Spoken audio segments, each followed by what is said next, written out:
दोस्तों ये लकी पहुंचा हुआ है लंगूरों के पीछे। अभी सडनली यहाँ पे लंगूर ने अलार्म कॉल करी। तो ये आदित्य जी आए हैं। कहाँ, बड़ौद से आए हो? और आपका नाम क्या है? पारुल। पारुल। आप लोग लास्ट ईयर आए थे, तब आपको यहाँ पे वो स्ट्राइप्ड हाइना दिखा था। वो एक बार मैंने दोस्तों फ़ोटो शेयर करी थी ना, तो इन्होंने खींची थी, यहीं की थी मेरे ख्याल, जहाँ लकी उसके नीचे की। अभी ये लाए हैं चारपाई। इनका खुद का काम है आपका? बड़ा अच्छा। तो क्या मतलब इसकी कोई मतलब वो बना रखी है आपने, मैन्युफैक्चरिंग वेबसाइट वगैरह? नहीं, वेबसाइट नहीं है। हाँ, मैंने लोकल में मार्केट में सेल करता अच्छा। कितने की बेचते हो आप? हूँ। इसे तो 2700। अच्छा, पूरे लोहे की होती है? हाँ पूरी। अच्छा। ये अंदर इसमें ड्रिल करा के अच्छे हाँ हाँ, से। कोई मतलब बाहर नहीं जाती आपकी? अभी बाहर नहीं जाती। स्टार्ट किया है। अच्छा। ये तो मतलब ये इसका तो बिका था पहले, हमारे ये शुरू से है। हाँ हाँ जो है इसके बारे ये हाँ। शुरू से बना। तो कोई ऑर्डर देगा तो भेज सकते हो बाहर? हाँ भेज सकते। तो कैसे भेजोगे, ट्रांसपोर्ट से? हाँ ट्रांसपोर्ट से हो जाएगा जैसे भी। तो दोस्तों अगर आपको चाहिए होगी तो मैं इनका नंबर डाल दूंगा डिस्क्रिप्शन में, तो आप देख लेना। चारपाई ये लोहे की है। ये टूटती तो होगी नहीं जल्दी, नहीं ये जल्दी नहीं है ना? टूटती है। रस्सी तो नायलॉन टाइप की होगी ना? जी ये रेशम। रेशम है? अच्छा। वॉश भी कर सकते हैं। हाँ, पहले वो जो नारियल टाइप की आती थी वो टूटती हाँ थी वो अभी। टूट हाँ जाती है। हाँ। ये थोड़ा, ये तो बहुत ज्यादा लंबी चलती है। अच्छा दोस्तों, आज ऋषिकेश से लौट रहा हूँ, एक ही वीडियो अपलोड हो पाया और 6:30 का टाइम हुआ है,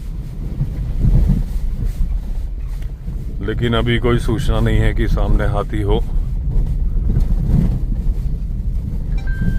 आज जहाँ मैं सब्जी लेता हूँ ना, वहाँ उतर के मैं पनीर वाले की शॉप की तरफ जा रहा था। गाड़ी से उतरा और पीछे से एक स्कूटी वाले ने गाड़ी ठोक दी। स्कूटी में मोबाइल चला रहा था, करते करते धाड़ से उसने मार दी पीछे बम्पर में, डेंट आ गया और वहीं दरवाजे के पास मैं खड़ा था। मतलब अगर गाड़ी में नहीं टकराता तो मेरे पैर में टकराता।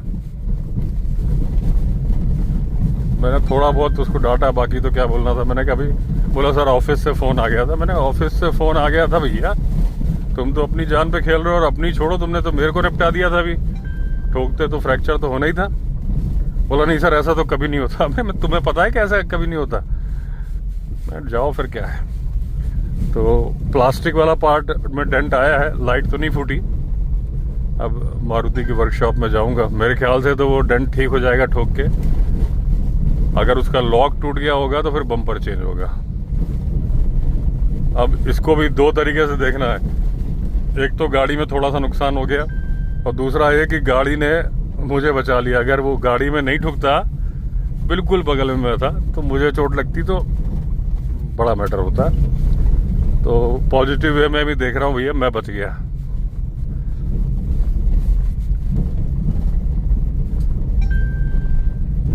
और अभी दोस्तों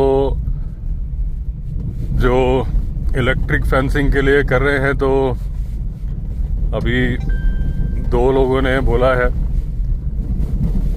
मैंने सेलेक्ट किया था कि भाई जोशी जी के घर में, बुआ जी के घर में मैं करा दूं इलेक्ट्रिक फेंसिंग। तो अमन जी हैं जिन्होंने वो बच्चों को ट्रैक सूट बांटे थे, उनका फ़ोन आया था कि नहीं बुआ जी के घर में मैं करा दूंगी। तो मैं ठीक है। एक सामने राजू के घर के लिए डॉक्टर इंदिरा मलिक ने बोला है कि मैं कराना चाहती हूँ। तो मैंने जो गांव के प्रधान जी हैं सुरेंद्र जी, उनसे बात करी है, और जो सतपाल गुरु जी हैं अपने, उनको तो आप जानते ही हैं। तो मैंने उनसे कहा भाई आप लोग का सहयोग चाहिए कि भाई संडे आ जाया करो, खेत की नपाई हो जाए। जोशी जी से मैंने आइडिया लिया है, रफली उन्होंने एक अंदाज़ा बताया है, नाप के मालूम चलेगा बाकी तो मेरे ख्याल से 400 मीटर से ऊपर तार नहीं लगेगा। 1-2 करेंगे तो फिर 800 मीटर हो जाएगा ना डबल तार। तो और अमेज़न पे मैंने देखा है तो 100 मीटर वायर 2700 के आसपास आ रहा है इलेक्ट्रिक फेंसिंग वाला, और झटका मशीन 4000 की भी है, 7000 की भी है। तो वही है कि अगर अंदाज़ा अगर 800 मीटर हुआ, जबकि जोशी जी का खेत बहुत बड़ा है, बुआ जी वाला आप देख रहे हो, ऊपर से नीचे फिर घर भी होगा, पशुशाला भी होगी, वो मिला के सब। तो 16-17 हज़ार के आसपास का वायर आएगा, अगर 4,000 की झटका मशीन या 5,000 की जो भी है। तो जो मैंने उस दिन एक रफ अंदाजा बताया था कि 20 से 25 हज़ार, तो वो जो जिसका बहुत बड़ा खेत है उसमें 20-1 हज़ार का खर्चा आ रहा है। राजू में तो खर्चा और कम आएगा मेरे ख्याल से, क्योंकि राजू का खेत 2-3 ही खेत हैं, बाकी ज़मीन है तो उसको तो कवर करना नहीं है जहाँ खेती चल रही है। और लकड़ी के खंभे तो जो ज़मीन का मालिक खुद लगाएगा। तो कल मैंने बोला है सुरेंद्र जी से भी और सतपाल गुरु जी से भी कि आप आ जाओ, नपाई कर लेते हैं। फिर अमन जी को मैंने बोला आप पैसे क्यों डालती हो, आप अमेजन से ऑर्डर करो। और उनसे डॉक्टर इंदिरा से भी बोला है कि जब अमेजन पे जो चीज़ मिल रही है उसके लिए पैसे क्यों डालने हैं, बस आपको वायर की लेंथ बता दी जाएगी, जो है उससे थोड़ी सी ज़्यादा ऑर्डर कर दो, एक डिलीवरी का एड्रेस दे देंगे, आ जाएगा, फिटिंग हो जाएगी। देखते हैं फिर किसी और के, सोहन लाल के घर में मैं करा दूंगा या किसी के, तो बहुत सारे घर हैं, कहीं पे करा देंगे। और भी कई लोगों ने कांटेक्ट किया है मुझसे, तो एक एक करके होते जाएंगे धीरे धीरे, जब जो जिसके घर कराएगा। तो कल करेंगे नपाई। हालांकि मेरे पास इंच टेप नहीं है, अब देखना है कि किसी के पास है कि नहीं है गांव में। और ये इसलिए बहुत ज़रूरी है कि अभी रिसेंटली फिर उमरिया यानी बांधवगढ़ नेशनल पार्क से खबर आई है कि करंट वाला फंदा लगाया था सुअर को मारने के लिए शिकारियों ने, और उसमें फंस के मर गया टाइगर। अब जब टाइगर मर गया तो उसके बाद उन्होंने देखा तो घबरा गए, तो उन्होंने एक नदी के पास जो थोड़ी सी नरम जमीन थी वहां जल्दी जल्दी गड्ढा खोदा और टाइगर को दफना दिया। तो फॉरेस्ट की टीम को बाद में मालूम चला, तो मालूम कैसे चला, पक्का किसी न किसी मुखबिर से मालूम चला होगा, वरना जब टाइगर को दफना दिया तो उन्हें मालूम चलना नहीं था। लेकिन गांव में होता ही है, जब एक दूसरे का, तो किसी ने खबर दी होगी कि ये सुअर मार रहे थे। मतलब वो प्रॉपर जो वो गैंग काम कर रहे हैं पोचर्स वाले, उसके मेंबर नहीं थे, क्योंकि जब उन्होंने खोद के निकाला फॉरेस्ट डिपार्टमेंट की टीम ने, तो टाइगर के सारे बॉडी पार्ट्स, दांत, नाखून सब एज इट इज थे। तो यानी वो ट्रेड नहीं था, जो टाइगर का ट्रेड है जिसके लिए शिकार करते हैं, वो सुअर मारते हैं अपने खाने के लिए या जो भी है। लेकिन ऐसे बहुत सारे केसेस होते हैं कि सुअर मारने के चलते टाइगर की जान चली जाती है। हो सकता है कि छोटा भीम की जान भी ऐसे ही गई हो, और ये भी हो सकता है क्योंकि छोटा भीम कोर एरिया में था, मतलब मेन एरिया में, तो चांसेस है कि वो पोचर्स नहीं किया हो, क्योंकि आउटर एरिया में खेतों के नज़दीक तो लगाते हैं लोग। तो एक टाइगर की जान चली गई करंट लगने से। करंट क्या है, वो फंदा था, उसमें शायद करंट भी लगाया था, वही क्लच वायर वाला फंदा।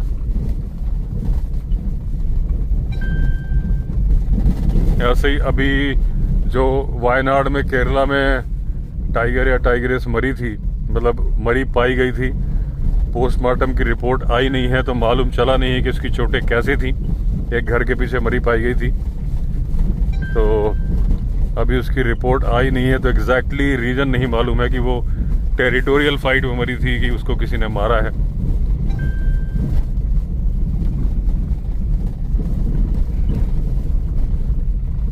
अभी रिसेंटली देखा जाए तो बहुत सारी जगह की टाइगर की लगातार डेथ की खबरें आ रही हैं, और बाकी जानवरों का तो कुछ पता ही नहीं चलता। तो इलेक्ट्रिक फेंस का बस यही है कि वो जो इंसान वो कर रहा है, या अगर लग जाएगा तो बहुत सारे लोग करंट लगाते हैं अपनी फसलों को बचाने के लिए, बिजली वाला करंट, जिसकी चपेट में आके जानवर की मौत हो जाती है। Electric fencing, solar fence, electric fence गलत वर्ड है उसके लिए, सोलर फेंस बोलना चाहिए, क्योंकि वो सोलर इलेक्ट्रिक फेंस होती है, तो उससे जानवर मरता नहीं है, उसे झटका लगता है।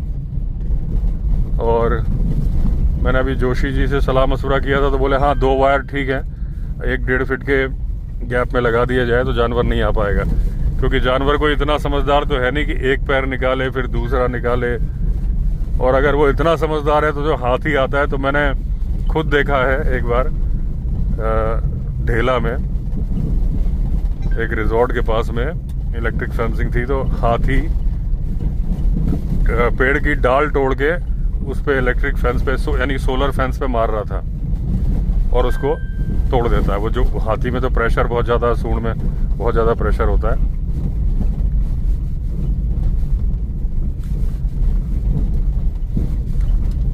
तो देखते हैं। अभी तो दोस्तों 1 दिन 2 दिन ही हुआ है और उसमें से बहुत सारे लोग आने लगे हैं कि वो करवाना चाहते हैं। और छोटे खेतों में अगर 15,000 का खर्चा आ रहा है तो वो नॉमिनल खर्चा है, उससे एक इंसान की फसल बच जाएगी, सब बच जाएगा, उम्मीद तो है।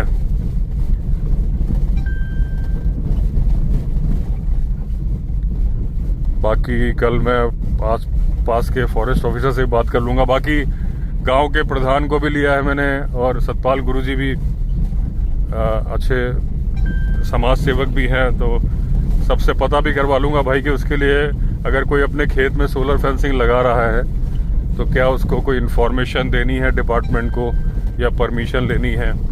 जो कागजी कार्रवाई होगी वो भी करवा देंगे। तो प्रधान जी भी बोल रहे हैं बहुत अच्छा काम हो रहा है, सतपाल जी भी बोल रहे हैं बहुत अच्छा काम हो रहा है।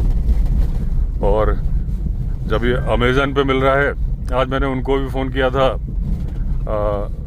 अनंता मांजरी जी को, कि भाई आपने फाइनली, क्योंकि उस वक्त जो हमारी बात हुई थी तो कुछ डीलर से भी लेने की बात थी, तो मैंने कहा था जो आपने सोलर का वायर लिया था वो फाइनली कहाँ से लिया था, जब आपने प्रेम राम जी और नीमा देवी के यहाँ लगाया था। अच्छा, वहाँ पे तो कोई परमिशन ली नहीं गई थी, हालांकि बिल्कुल जंगल से लगा हुआ है, टाइगर की मूवमेंट भी थी और 1-1.5 साल से लगी हुई है, तो मुझे लगता नहीं कि कोई परमिशन की ज़रूरत होगी।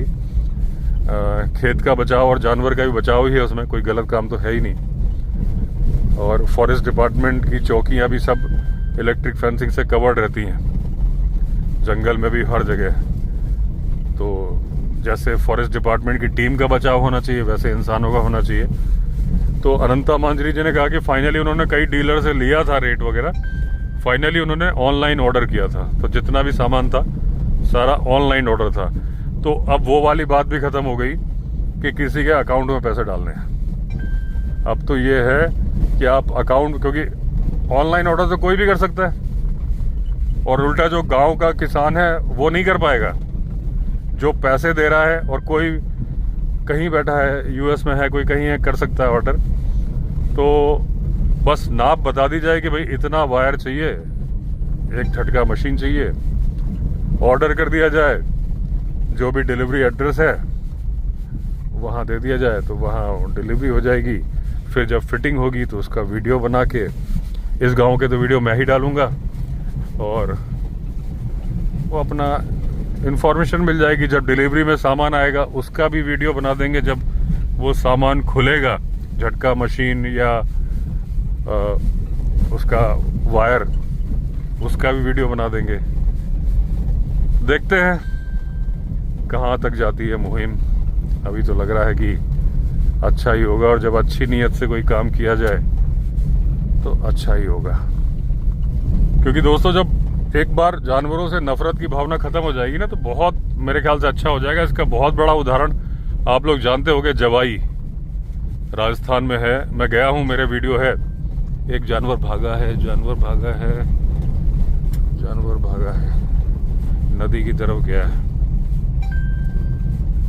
ये है, ये भागा है, ये तेजी से भागा है, लेकिन समझ में तो नहीं आया, लेकिन जकाल भी हो सकता है क्योंकि यहाँ मिलते हैं मुझे दिन के टाइम पे, ये जगह है।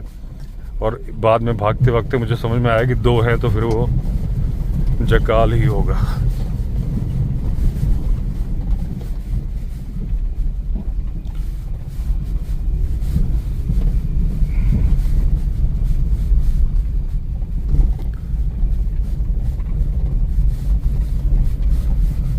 तो जवाई का मैं बता रहा था कि मेरे चैनल पे है, अगर आप बेरा सफारी, बेरा गांव का नाम है, बेरा सफारी आगे लिख दोगे विवेक अवस्थी तो मेरा वीडियो आ जाएगा, या जवाई सफारी विवेक अवस्थी, 2-3 वीडियो है, क्योंकि एक का टाइटल वो है, आप देखना। उस टाइम पे मैं म्यूज़िक वगैरह डाल के वीडियो बनाता था। जब मैं गया था तब मुझे याद है मेरे 2700 के आसपास सब्सक्राइबर थे, तो तब पूरा मैं म्यूज़िक के साथ बनाता था। शॉर्ट एक मैंने कैमरा रख के ऊपर से जिप्सी निकाली थी, तब मैं उससे ही कैमरे से बनाता था, कैनन वाले से। वो रख के, तो मुझे टेंशन भी था कि भाई उसका एक्सल जो है ना वो कैमरे में ना टकरा जाए, क्योंकि मोबाइल छोटा होता है, कैमरा बड़ा होता है। तो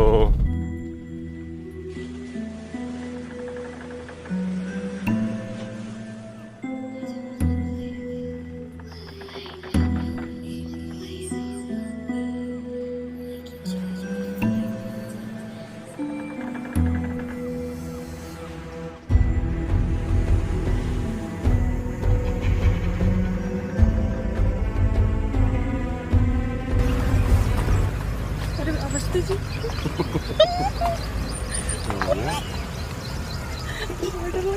ईशा क्या हो गया? ओह माय गॉड, ये पहाड़ी से गिरने वाली है जिप्सी। मुझे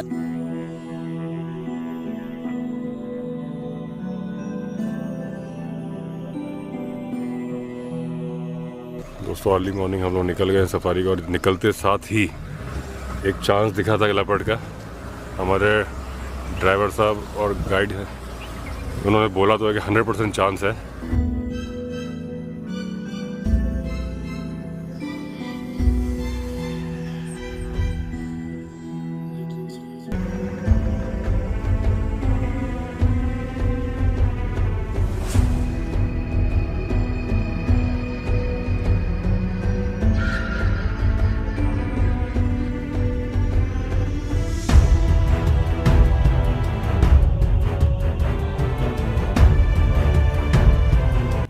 जिप्सी रॉक के पहाड़ के ऊपर जिप्सी चढ़ रही है, ये देखो आप।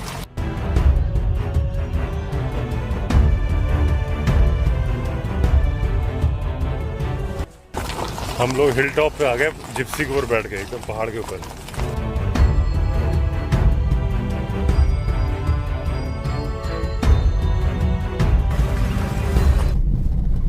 वहां पे क्या है कि बिल्कुल भी वहां पे बताते हैं कि जो लेपर्ड ने इंसान को मारा था वो करीब 150 साल से भी ज़्यादा टाइम हो गया तब मारा था।